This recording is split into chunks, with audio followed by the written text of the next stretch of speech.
Now, I like that, again, that TNC saved their XP laner for last, because now it just allows you to really round off your draft well enough. XP laners for both of these teams will be very important.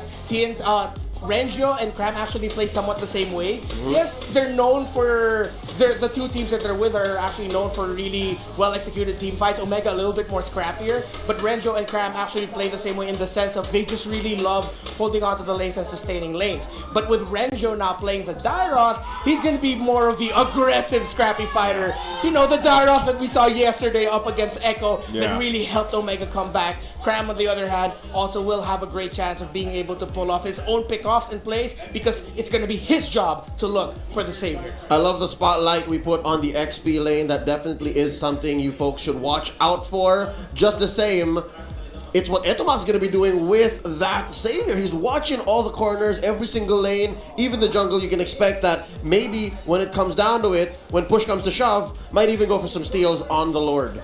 Yeah, man, and slowly but surely, Xavier has, since the, I guess, regular season, the last couple of weeks that he kind of popped out here, and now I feel like the players that do use Xavier, or the teams that draft him, they've pretty much just gotten to the point where they're so confident with that pick. And if you look at a lot of these, the way the matches go, the objective taking that is kind of the priority of these teams here, it's so valuable, because not only do you have this super short cooldown ultimate, right, the Dawning Light, but you can pump out quite a bit of damage. You have the CC, but also you can snipe out objectives from across the map, and we've seen that so far. So there's always that potential for huge playmaking ability from Xavier. Yeah, and speaking of playmaking, it might be a difficult experience for Ben Things here in terms of being able to playmake with the Lolita, because with the Grok and the Claude to worry about, you have two really good options with being able to disrupt the charge of the Numenon Blast.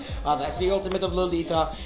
But at the same time, on paper, it might be tough for Lolita, but it's Ben Things we're talking about here. He's probably one of the most prolific Lolita players in the regular season, with his multiple angle Numenon Blast, go from left, right, center, everywhere. It's like, how are you pulling off all these angles with the Numenon Blast? Homie, be like an architect. Yeah. Just bring out the protractors and the T-squares, turn around, sidestep. Hypotenuse. 360. Math. Math. Get that trigonometry formulas out here. But yeah, no, if you guys haven't seen it, go look back at the clips from the regular season. It was honestly shocking the first time we saw it. Quick shout out. That's the buff right there. Quick shout out to the crowd here in lovely Metro Manila. The Filipino Savage set as one of the keys to victory for Omega is that the fact that he has a buff. Halfway a joke, possibly. But the fact is, SMX is a majority black, green, and blue, man. How do you think that's going to come into play here for the players of TNC? Because for a lot of them, it's their first time being on stage with a crowd. We'll see how that affects them later on. Let's first get into game number one. The Land of Dawn beckons. This is Omega versus TNC. As it is confirmed, it's the Jungle CHOU again and Ryzen. Oh. It's interesting. I mean, I guess overall, I don't know. It can go 50-50 or for me personally with the Jungle CHOU. But to answer your question just real quick about how is that going to affect the players, the crowd, I think it does play an effect. But again, this is a best of 5. It's not a do or die situation, so they will have time to zone in. Yeah. Now, And, forced. yeah, little action here for the Little Wanderer, but it should be okay. Everyone going to safely back off here for now. Oh, hold up. It is, was that an invade? Yeah, SD took the purple first. Away from Ryzen, but it does result in a first blood. Wow, TNC's so ahead here. Yeah, that threw it. I mean, we saw him on the purple side, right? Taking that buff, so he took that. So, I mean, I guess this is one of the advantages that you have, because you're obviously going to jungle a lot faster with a kid of AKHIRNYA, right, versus a CHOU. Yeah. A great decision there by TNC to go steal for that purple buff. And now Omega, with having a jungle CHOU, means their backline will be very safe. Actually, CHOU and Ryzen can both juggle responsibilities in terms of being able to take care of Itomax. You don't necessarily need to take care of a Claude in this scenario. You can maybe have the Claude nearby, but the CHOU nearby, but because of the mobility of the Claude being able to use the battle mirror image to just freely go around the map or in the vicinity of the area, he should be fine. And so far, it's a story of SDZYZ just dictating the pace, even if CHOU is slowly crossing the river to bother him. We have here Cram and Ben Things mere seconds away from an engagement. They do see Renzio. SDZYZ putting it half. Oh, man. The turtle's going to be for the taking. I think it's just going to go in the hands here of TNC. Omega, all they could do is try to get some vision, but not going to convert to much. And now with a lineup where you have Xavier as one of your main pieces, you have a Claude as your gold laner, this means TNC will probably take control for the first 8 minutes of the game. Maybe in around 7 minutes, Omega might be able to find an opportunity to wrestle control back, but TNC are in control this time around. 2 early deaths on a Xavier is never a good sign. Eto Max spots him out. That's 2 of them. Yeah. There's nothing much happening except SD. Huh? Did you see another one? He's just, He look at him. stole the orange. He's level 6, man. He stole the orange, a 2-level difference between the jungler of OMG and the jungler of TNC. It's like SDZYZ said, now turtles aren't enough, I'm getting buffs too. Yeah, I mean, this is, again, when you're comparing Karina versus a CHOU, both on jungle emblems, you just can't keep up with a Karina, man. So she's fast. Too fast, I believe, for Ryzen, but again, we can never count out Omega. We have seen the situation from them yesterday, given Cartesi's Baumund in that I'd say an epic 3-0. That was pretty epic. There was a good back and forth there. It was. But right now, TNC seems to be on a whole nother level. Another page! Oh, Escalera going to be in trouble here. Pops the black shoes. Going to get focused down. 3 members. There's not much room for you to move here. They find a kill, and that goes over to Omega. Oh, that was a great call by Omega.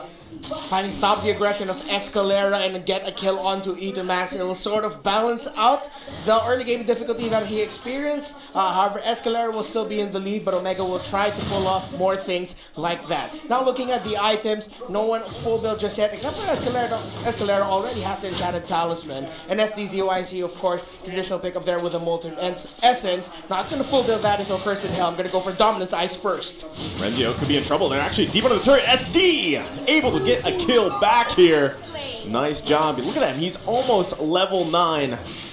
Ryzen, not sure if he wants to go ahead and go toe-to-toe with these two, even though CHOU is there as well. Yeah, I just said that SDZYZ won't build the Cursed Helm right away, but maybe because of, maybe it's just a preference of SDZYZ, Turtle not going to be going stolen there by Max.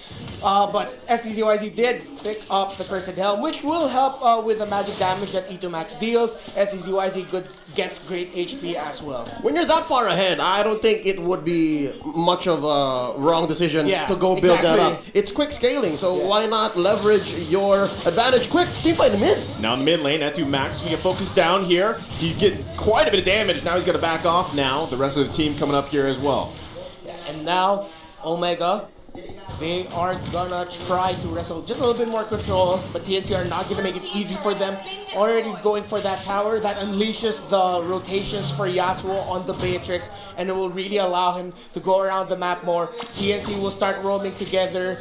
At their core 3, their core 4, they're gonna go around, get pick off, but Ryzen looks like he just found a pick off there onto Cram. Oh, Cram's gonna be in trouble, but the 1 versus 2 for a little bit. Dawning like gonna miss here. Omega's gotta back off. Escalera now here, popping out that dark energy. He's going to back off just a little bit. A lot of this action, the push and pull. I think this is the main difference between what Echo did yesterday against Omega and TNC. TNC are pressing the advantage. They are going in straight for more attacks. And even if this is a low kill score game, 1 to 3 in 6 minutes, it's the fact that TNC, again, they know what the next chapter is. They know exactly what the next page is and how to continue bearing down on Omega. But there is one thing that we need to consider. Kelra hasn't died just yet. This seems to be that one Achilles heel that Echo was not able to bear down on yesterday. They always left that gold lane. That's probably why TNC aren't going to be forcing any moves onto Keller, or haven't forced any moves onto Keller, because they know they just take care of their gold laner incredibly well, so it might be risky. That's why TNC decided to get picks elsewhere. Oh man, nice little vision there. Now SD going to be forcing CHOU back here. They actually get this turret again, so advantage-wise, movement around the map in favor of TNC. Turtle's going to be up here too. Ryzen's got to be careful. Man, again, TNC, look at the gold lead that they have. I think the way that they're addressing the gold lane situation is instead of trying to kill Kelra, they're just bearing down on his lane. Look, they force a switch. Quick turtle take here. TNC not giving any quarter 100% turtle take rate, and they've cornered Ryzen. Oh, Ryzen with the way of the dragon, the dawning light combo. Escalera's got a black shoes out of there. Blazing Duet's going to be pop 2. Now the stun once again. Cram, but Renzio has to flicker out and survive. Cram is still alive. Wow. Deep under the turret, SD goes, and now he's trying to find another one. That's going to be the stun there. Chaknu flickers as well. Nice clean take there by TNC. Ryzen, you got to get out. TNC. This is what we called early on in the season. Totally nice control.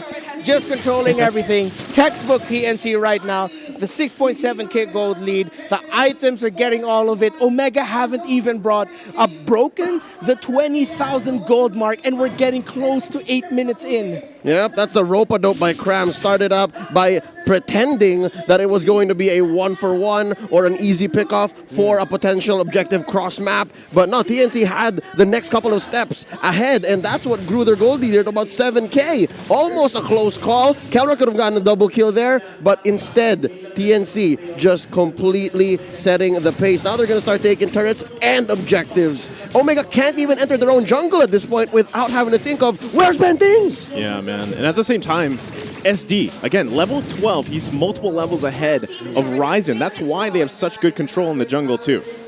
Well, SDZYZ, his efforts early on in the game, stealing buffs, taking objectives, great call there, and now we're feeling the results of that. Omega desperately trying to find a play to get control back. Oh, Ryzen might bit off a little bit too much so you can chew, but he's going to be okay. Oh, my goodness, never mind. Woo! He gets deleted by the damage from Yasuo. That was a Renner ult. I was wondering, why was he just sitting there? That was a good 3 seconds that he was just watching Ryzen dash on through, moonwalk through that turtle wall, and then boom. It's like, nice moves, man. But you can dance all you want, I'll still get you down. And this now opens up the Lord for TNC Pro Team. 9k now is where their gold lead is at. Nope, it just spiked all the way to 10. Not even 10 minutes in. Omega, maybe at this point they're already thinking about, oh man, what do we have to do with the next game? Because TNC, it's going to be difficult to turn this game around if you're Omega. The only shining light that they have is Kelra hasn't died yet, but Kelra doesn't have enough items. He's 2 levels behind Yasuo. That's tough, man. Again, Kelra really hasn't been able to utilize this Klon pick. The same can be said for even Ryzen, right? So look at the damage coming out from Yasuo, and now Lord going to be marching up here into mid lane. Flicker's coming in. That's the stun they were looking for. The clean kill here at Dumax falls. The rest of TNC trying to do their best. Blazing Duet. Kelra's in trouble. He's got to go retreat, but also Omega now launching on the base. Going to be a killing spree going over SD as they focus on the base to take game number 1.